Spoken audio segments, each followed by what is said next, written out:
still something that has to do with entertainment. Well, in school they learn how to read, but they also most likely learn some national songs and songs important to the national heritage as a history, the history of their nation. But this pure enjoyment of just singing words, singing verse, thinking that literature is something that brings movement, joy, that is something that we do not lose, but we know is not the only thing. I remember when I was a kid, and the first time we started reading poetry in school, it was, of course, traditional Icelandic poetry. It was the respectable historical poetry, and it was very heavy. It was very long. It was very difficult to memorize because it had no song to it. But at the same time, I discovered that most of the poems that I liked, they were made of pictures. So maybe that is what you gain when you learn how to read. You leave this notion of words and music, and you realize that words can actually create pictures. Maybe the next step in our evolution as people who experience literature through music is when we start having opinions about music. When we are kids, we just hear music on the radio. We are mostly listening to music that other people are listening to and have chosen. It's on the radio, or it is the music that you hear from the apartment next door where there is a teenager, or it's the music that your parents play when there is a party at your place, or you hear it in the restaurant. It's not your choice of music. You're just surrounded by this different music that you come across. And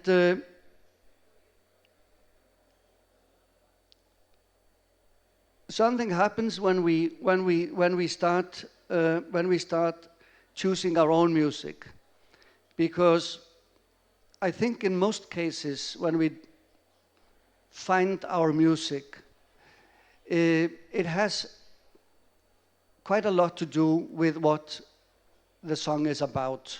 The song speaks to us. It speaks to us, of course, with emotion, with the melody, with the rhythm, with everything that makes music, but we are hearing words. Somebody is singing about something that matters to us, and I'm talking about us at the teenage stage.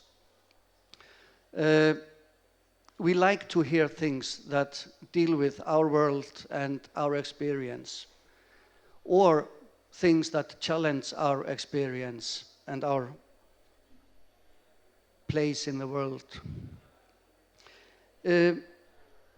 But somehow, when it comes to pop music,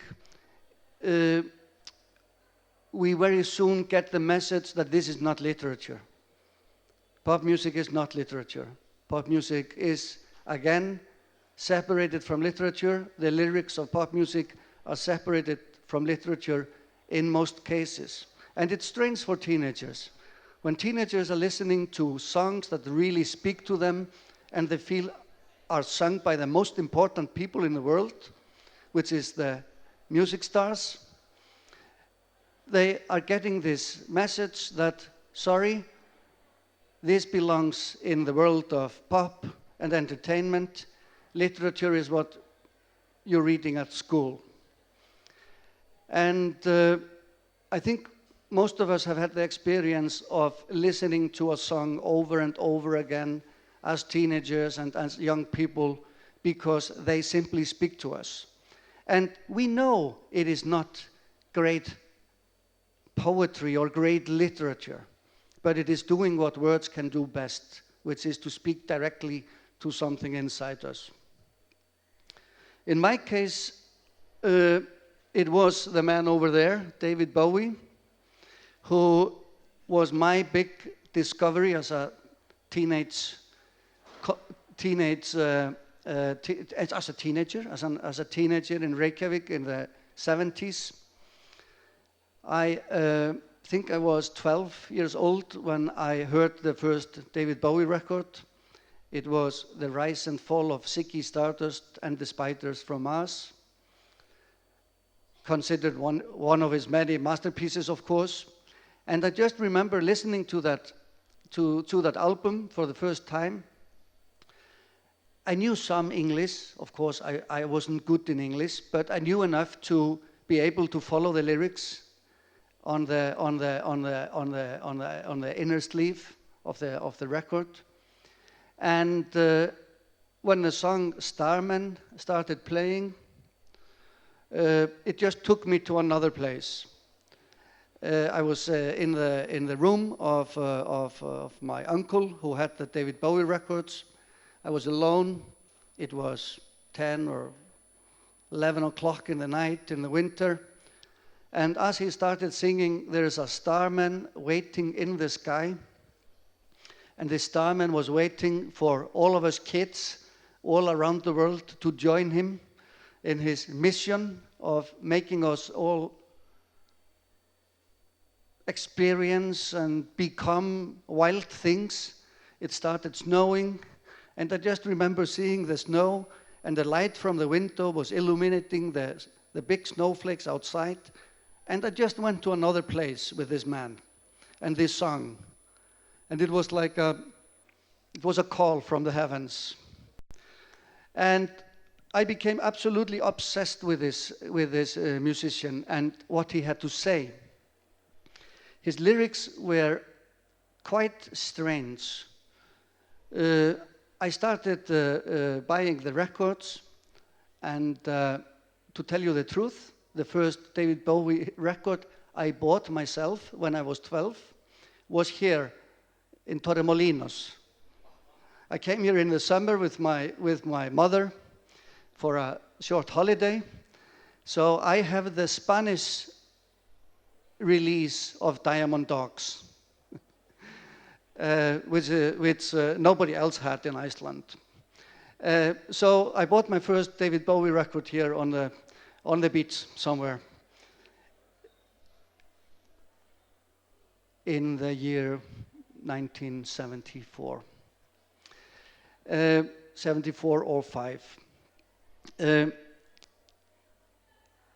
I was so infatuated with those strange lyrics, which were referring to an experience which was really far away from an Icelandic kid, but pictured a world of excitement, of science fiction, of fantasy, of strange desires, of a world that somehow was possible, even though it was not possible or visible in Iceland.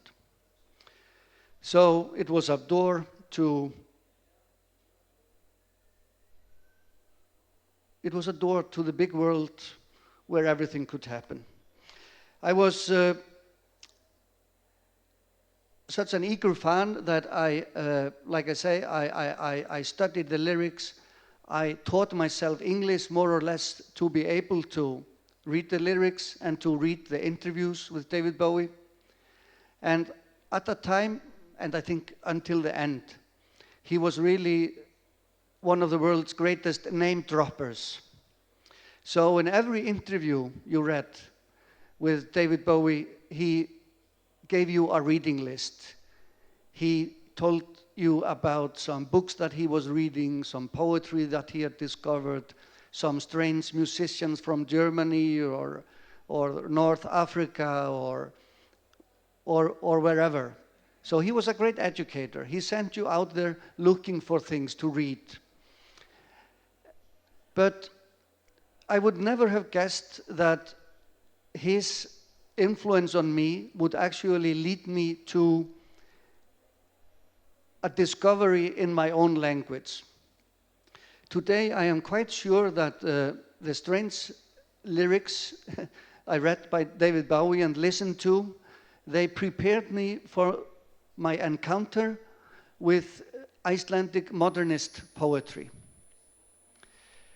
I was 15 when I discovered in a closet in the school I went to, I discovered an anthology of Icelandic modernism.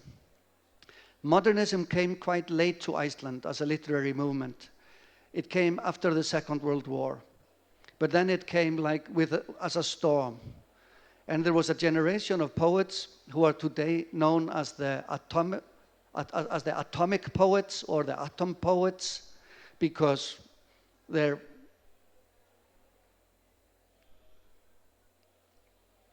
sudden influence was like a nuclear bomb in the very traditional Icelandic literary landscape. And I found this book in a closet. It was never taught. It was just kept there, stored away.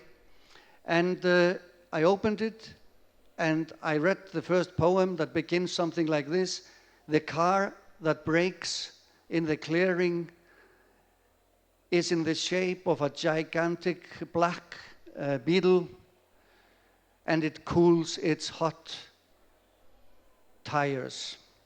This was a very, very strange image for Icelandic poetry. And I kept reading the book, and it had images of the city, the city night, with predators prowling the streets of Reykjavik, all sorts of strong surrealist images. And today I'm quite sure that it was because of the training in reading strange texts by David Bowie and being introduced into the possibilities of the language there that I was open to Icelandic modernist poetry. And I think this is still the story with quite a lot of young people who discovered literature. They start in music. And we all start in popular music, some kind of popular music. That is our first introduction into the lyrical possibility of language for adults. This discovery of the Icelandic modernist poets led to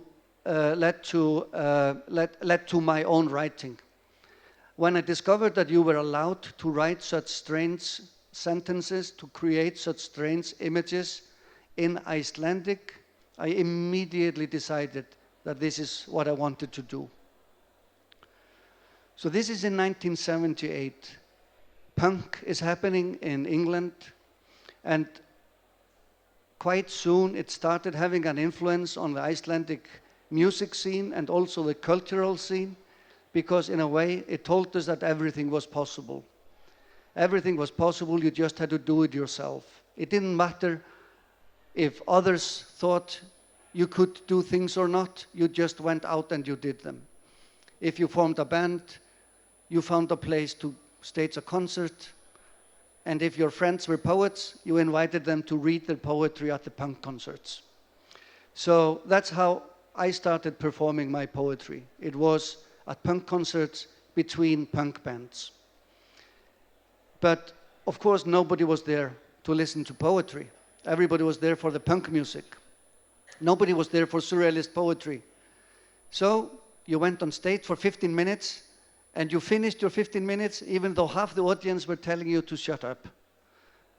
That was all the love the poets got in Reykjavik at punk concerts in the early 1980s.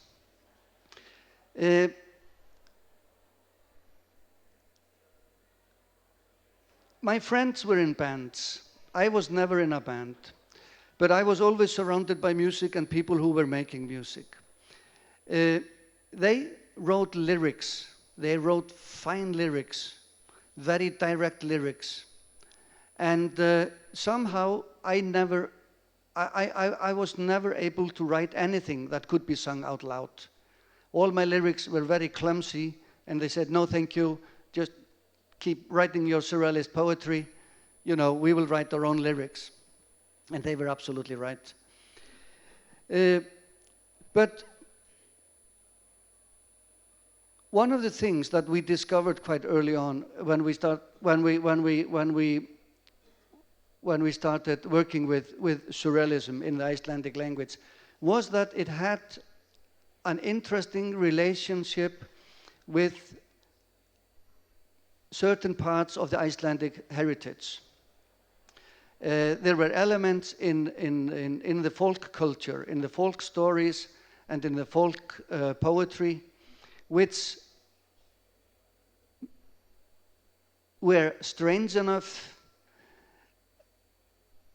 absurd enough to mirror, in a way, what we found in surrealist poetry. And it could be, it could be, like I said, the absurd humor. Some of it is strange old magic formulas, or it can be quite strange, what would I call it? Strange, half-forgotten Catholic prayers. Iceland became Christian in the year 1000. It went through the Reformation in the late 16th century, and everything that had to do with the Catholic faith was more or less forgotten. The remains were strange prayers, strange psalms, who often turned into magic formulas with very, very bizarre images. Those things we were excited about, and the metamorphosis of the Icelandic folk stories, of course. It wasn't until I found an article by the French poet Roger Caillois, who was a poet and a thinker, who moved from France to Argentina in the late 30s. It wasn't until I found an article by him that I discovered an astonishing link between surrealism and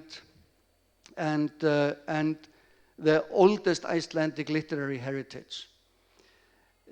What Roger Caillois proposes in this article is that there are two schools of poetry that have actually taken the metaphor to its extremes. The surrealists, of course, with their metaphors of bringing together opposites in one sentence, and the key sentence, of course, for surrealism was the metaphor by the Comte de Lautréamont, a metaphor that goes like this: he was beautiful, or he was as beautiful as the chance encounter of an umbrella and a sewing machine on a dissection table. This was the metaphor that laid the ground for surrealist poetry. But what Roger Caillois showed was that there had been another school of poetry earlier on in literary history, a school of poetry that was completely forgotten to most of the world. And that was the poetry of the Skaldic poets, the Icelandic Skaldic poets in the 10th and 11th century. And those poets, they used metaphors that were highly complicated and really ornamental. And the reason Roger Caillois was able to bring together those two things, the surrealists and the Skaldic poets, was because he moved to Argentina, where he learned about the Skaldic metaphors from Jorge Luis Borges. So all of a sudden, the young surrealists of Reykjavik could claim that they were actually using the strongest elements from the Icelandic heritage. So it was not only bringing something foreign and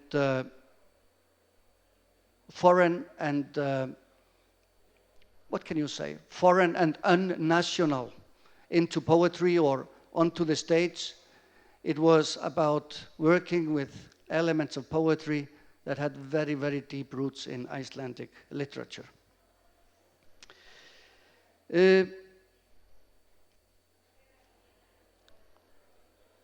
I said that Icelandic history has very little music. What happened in Iceland is that after the Reformation, music was more or less banned in Iceland. All folk music was outlawed. We only had church music. And dancing was banned in Iceland for 4 centuries. It was simply not allowed, any dancing. And we had folk stories about people who had defied the ban and danced, and of course the whole building was swallowed by the ground and claimed by the devil. So you didn't dance in Iceland, and you didn't sing unless you were in the church and singing the proper church music. It's only in the 20th century that we see real musical life in Iceland, and the musical community starts blooming. I mentioned this story of how surrealism and the kennings of the skulls came together as an example of how cultures can speak together over time and over space.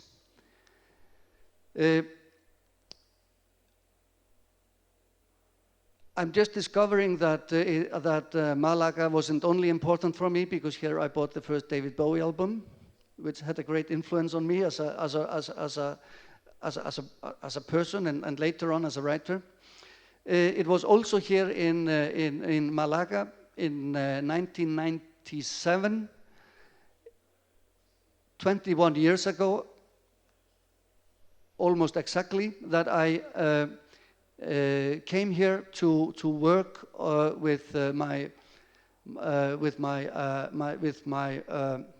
fellow Icelander Björk, and she was here recording her 3rd album, Homogenic, and I came here to work as a lyricist. It was the 2nd time we worked together. We had known each other since the punk and surrealist days in the 80s, but this was the 2nd time we worked together, because the first time we worked together, she actually taught me how to write lyrics. She asked me to write lyrics because she said the subject of this song is too dramatic, too epic for me to pull off myself. You have the drama, you have the epic thinking that is needed here. And that was a song that was called Isobel and was on her 2nd album, Post.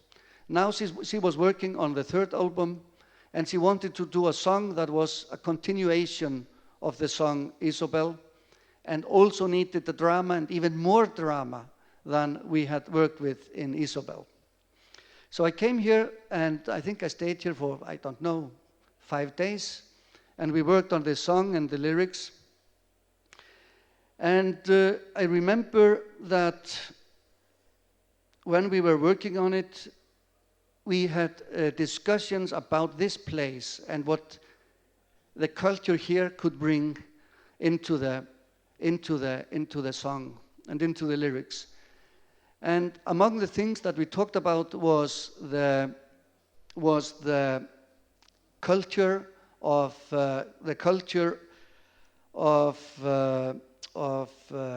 course the culture of the flamenco and the high drama of the flamenco songs and the poems. That was something that we talked about and we listened to. We talked about the famous essay by Lorca about El Duende. Is it possible to bring something of immense power to life through a song.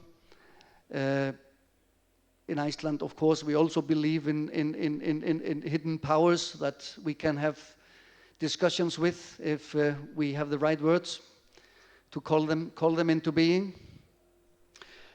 And Lorca is a much loved poet in Iceland. He was translated. He was one of the first free verse modernist, surrealist, southern poets to be translated into Icelandic, and his influence on the Icelandic modernist poem was huge.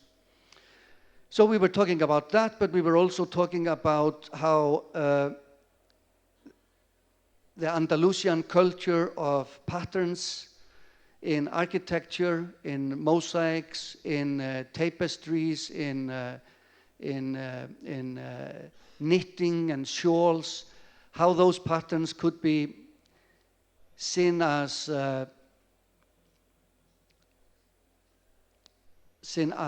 images of the inner workings of the body, the patterns, the biological patterns of the inner world of the human body, and how the inner world of the human body could find its image in the real world through those patterns. So we try to bring those elements into the song. But in the song, you have this influence of the high drama of the flamenco. You have this dialogue between the body and what is possible to bring out of abstract the abstractions of the body. It went into it, but also in this song we are using, in the lyrics, there are very direct references to Icelandic folk stories and folk stories and myths. So it's a song that brings together those two worlds.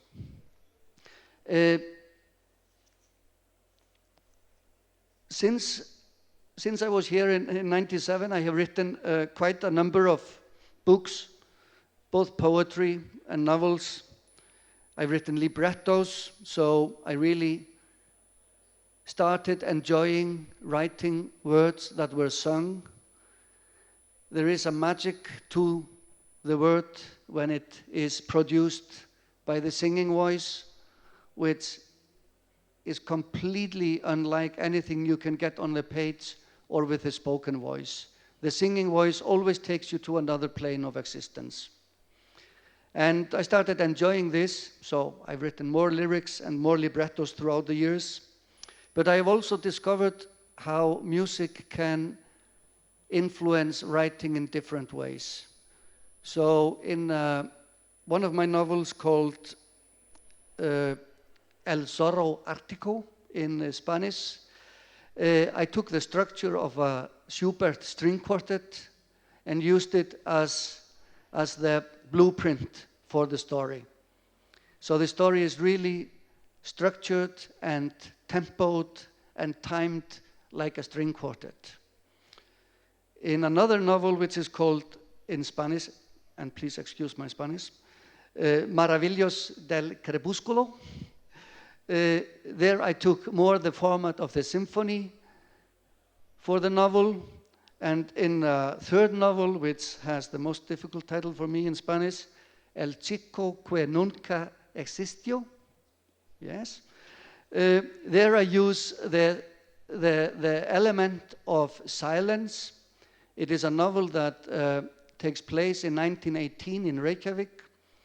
The badly named epidemic, the Spanish influenza, comes to Reykjavik, and I use the sickness and death of the musicians in Reykjavik as a symbol of how the epidemic is getting hold of the town in those days. So music has been a very big influence on my writing in so many different ways. Uh, Now I'm back in this part of the world. I'm very glad to be invited back here to Malaga for many reasons. I wanted to come to this city again because I don't remember the city from '97. We were just working in the studio. So now I had the chance today to explore the old part of the city, and it's a beautiful city. And I'm very glad to be in Andalusia. And why am I glad to be in Andalusia? It is because recently I have become a bit obsessed with the idea of how the old Al-Andalus culture influenced the Icelandic sagas, how the medieval Icelandic culture, which is a culture that we grow up with seeing as a unique culture, a culture that is homegrown. It is very exciting to discover that this culture is not only Germanic, Nordic, with what we have learned in the last few years, a very strong Celtic or Irish influence, but the possibility that there are elements in our most loved national treasures that come from Al-Andalus is really exciting and will, if it is proven to be true, completely change our way of looking at those sagas. We know that there were relationships.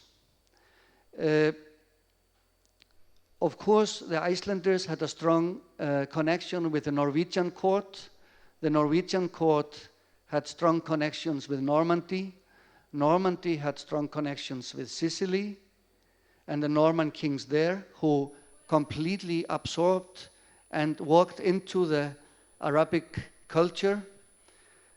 Christina, daughter of Hákon the Old, a Norwegian princess, she married Felipe, who was the brother of Alfonso the Wise.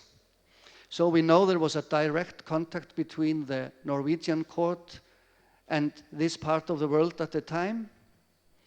And we are seeing more and more how what the French learned from Al-Andalus, the Nordic people also learned, maybe through the French. And I mentioned the Skaldic poetry earlier, and in the Skaldic poetry there is one great hero, which is the poet warrior Egill Skallagrímsson. One of the most loved and possibly the best Icelandic saga is about the life of this warrior who was known for two things. He was very ugly and he was a great poet. And he was a great warrior. His tragedy was that he could not die in a battle. He died of old age, which was what no good Viking wanted. You needed a sword through your body to go to Valhalla. But poor Egill died of old age. Egill was one of the great Skaldic poets and a master of the ornamental metaphor. I will give you a very simple example of the ornamental metaphor. The simplest example is, of course, to say that the ocean is the road of the whales. Another metaphor would be the mercy, to call a certain thing the mercy of the fishes of the valley. And the mercy of the fishes of the valley is the sun, because the fishes of the valley are the man. So you can have those metaphors in many layers. And Egill Skallagrímsson was its master. In the novel about Egill Skallagrímsson, or in the saga about Egill Skallagrímsson, there is a very important thread, which is the friendship between Egill and his friend Arnbjörn. And now it is seen as a great possibility and a big possibility that this part of the saga of Egill is a saga that comes from Al-Andalus through a scholar who called himself Petrus Alfonsi, because we know that the book by Petrus Alfonsi was translated 3 times in Iceland in the medieval times. So there is a possibility that Icelandic culture in the end is just an echo of sounds produced originally in Al-Andalus and Andalusia. Thank you.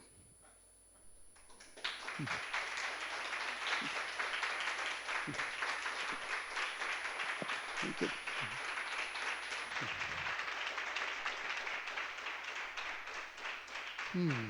Thank you. If you have any questions, I might have some answers.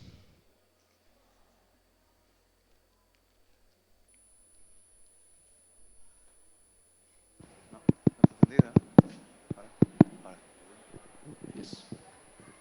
Momento. ¿En castellano o en inglés? ¿Hay algún artículo publicado al respecto o algún libro hablando sobre esas posibles influencias de la cultura andalusí en las sagas? I don't have the translation here in my ear now. Okay, we will. Okay.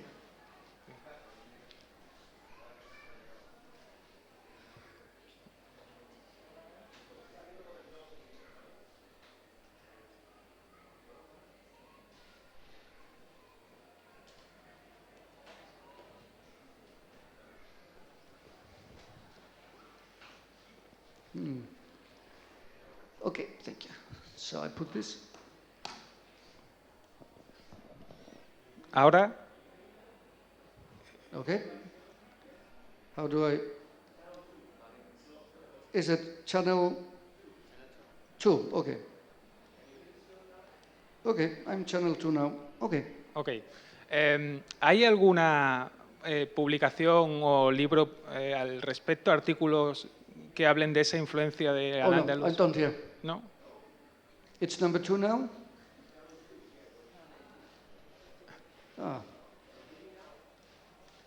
Is it? Sorry, Ahora, I really want to hear that question. Can you try again? No, no. ¿hay algún artículo? ¿No? No? No. Okay. Ok. We will get there, okay? Number 2? Ahora, I don't hear anything. No? no.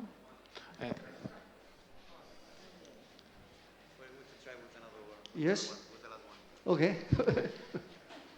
I can try it in English, but it's not a good English.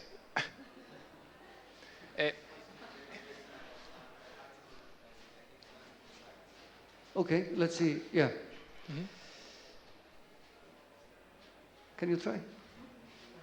Ahora, ¿se escucha? Is this working? Okay. Ah, ok.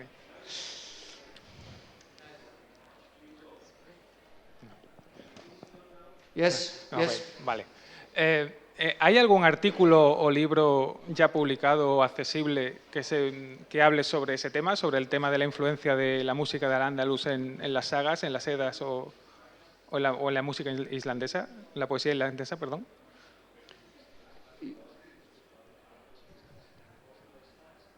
This is a very new field, and we have just very a small number of academians who have been looking into this.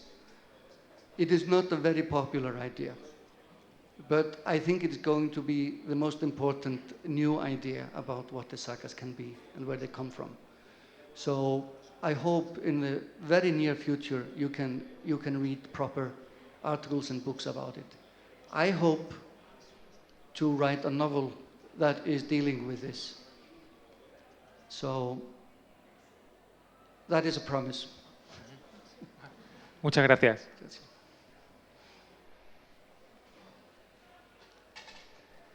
But I can say that the influence of Al-Andalus on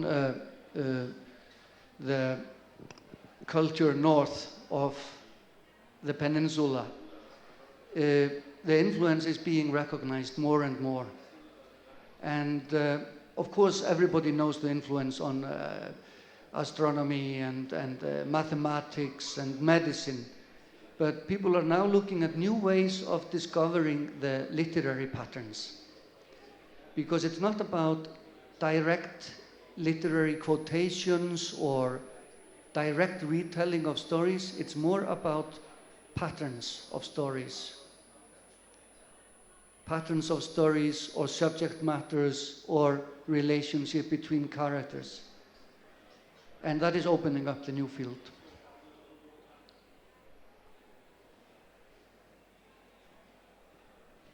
¿Alguna otra pregunta? Yeah. ¿Sí? El señor ha levantado, como prefiráis. It's about the first song. I don't know if the first song you write, Luft Guitar. Ah, Can you tell me what take you to write that song well, and singing? and singing, yes. Luftgitarre is my only proper song because I was never in a band and I only performed this as a guest of my friends in the Sugar Cubes in 1987. The song is about boys' inability to dance, but every boy knows how to play the air guitar. So it is the dance of the choreographically handicapped males. We wrote the song, I think, we started talking about the possibility of this song at the 25th birthday party of Thor Eldon, who was a member of the Surrealist group I mentioned, and who was also the guitarist of the Sugar Cubes. It was the 25th birthday, and we all felt we were very old already, so we started talking about the old days. And we were talking about the old days when all the boys were just doing the Luftgitarre because they couldn't dance. And then, you know, they wrote this beautiful song and this powerful song, and they said, why don't you do it? And I just said, I will do it. But I had the name Johnny Triumph as a rock star. As a rock star for my only rock song, I was Johnny Triumph, yes. So Thank you. That was the story of Johnny Triumph and Luftgitarre. Well, hello, I wanted to ask you about the band Sigur Rós.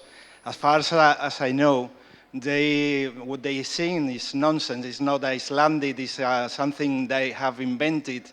So, I wanted to know, how do you receive from the point of view of your country that a Icelandic band don't sing in Icelandic or English, and is it okay to invent a language if you cannot make poetry, you cannot write poetry?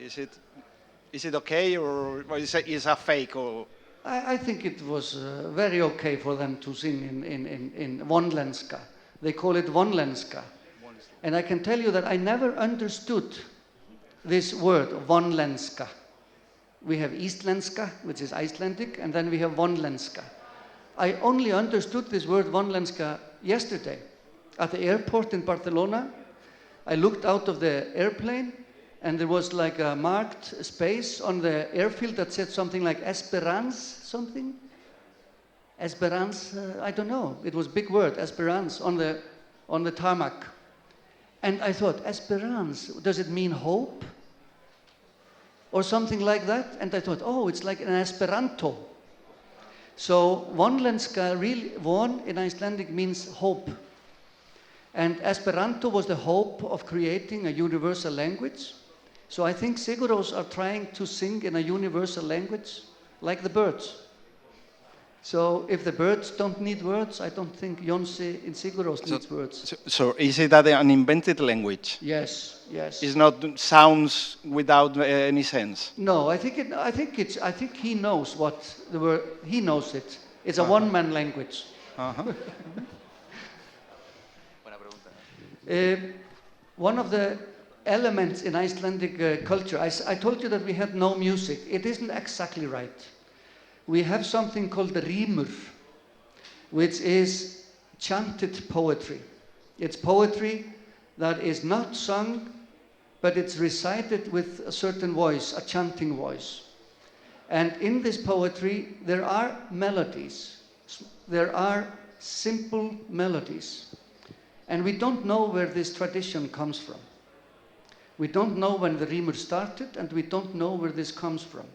And this is a melody that could come from the south. And we are very lucky that we have here tonight with us an Icelandic singer, Ásgerður Júníusdóttir, and she's going to sing for us one of those rímurs. So you can hear the melody, and then you can judge if this melody comes from the south or not.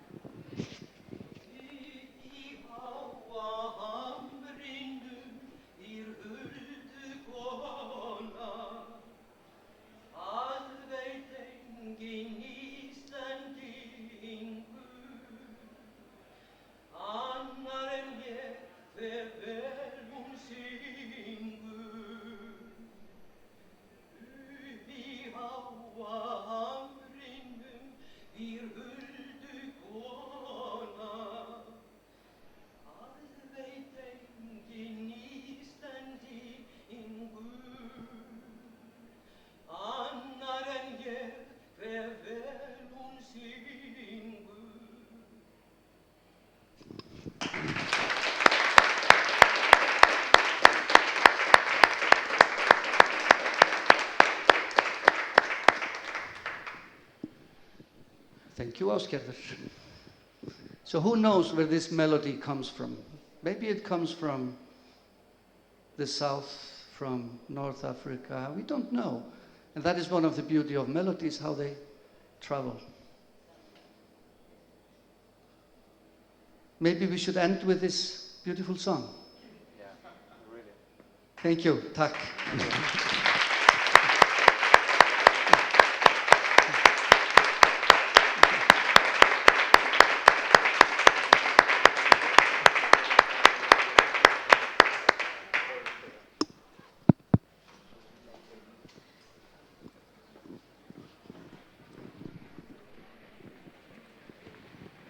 Gracias.